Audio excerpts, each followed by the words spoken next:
per se.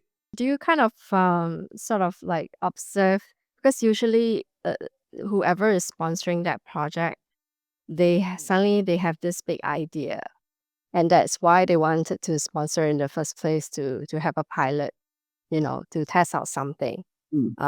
More Mm. often than not, maybe it came from the board wanting to do something for shareholder, for pricing and things like that, right?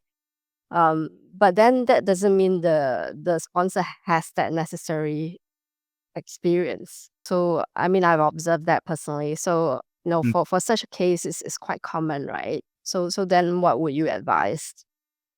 Companies approach it for such cases. I think more importantly, I three things, right? If I were to advise them, one is really on the conviction or what we call the operating model. What we discussed just now, it's not about having an innovation team. Then after that, the bigger organizations is still the same. You have the marketing manager, you have the IT manager. Everybody looks at it differently. You need an operating model such that you do not require any change management per se. Yeah, it's just a very interesting thought process that I was reflecting over the last few days as well. Because you need to fundamentally restructure the entire operating model, and this is based on one of the experience that I have with one of the most successful transformation organization. Yeah, I mean, it's actually DBS. I had a privilege being part of the transformation team uh, to come up with what they call the Gandalf Project. So that is number one.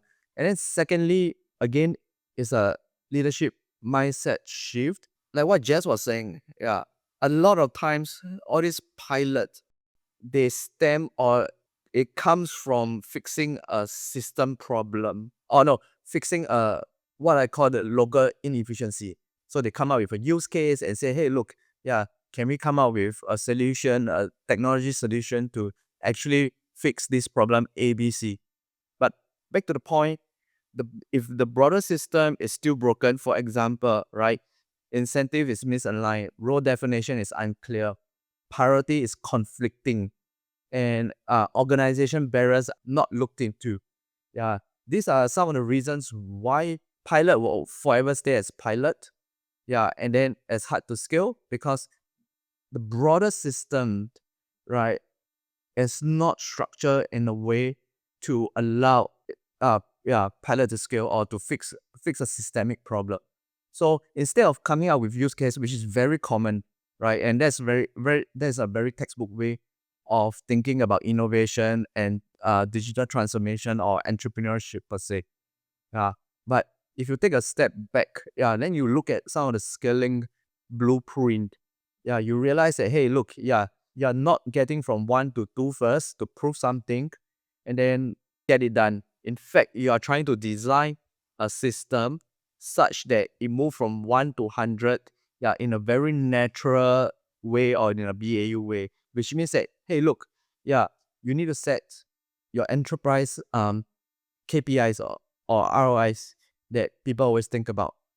Then instead of having the current structure, or you have a IT manager, you have a innovation manager, you have a marketing manager and things like that. How about if let's say it's an AI project, then you have a chief AI officer. For example, chief AI officer will be the one whose day job, not he doesn't do change management. His day job is to make sure that like all this AI is running as a business as usual kind of operations. Yeah, not sure if you both of you have seen like such things or you see something differently as well. You brought up a good point about metrics, KPIs as well. Talking about that, like, what is that one, like, top recommendation that you want to suggest here to audiences, like, from successful pilot to experimentation at scale? Should measurement criteria to change as well for success?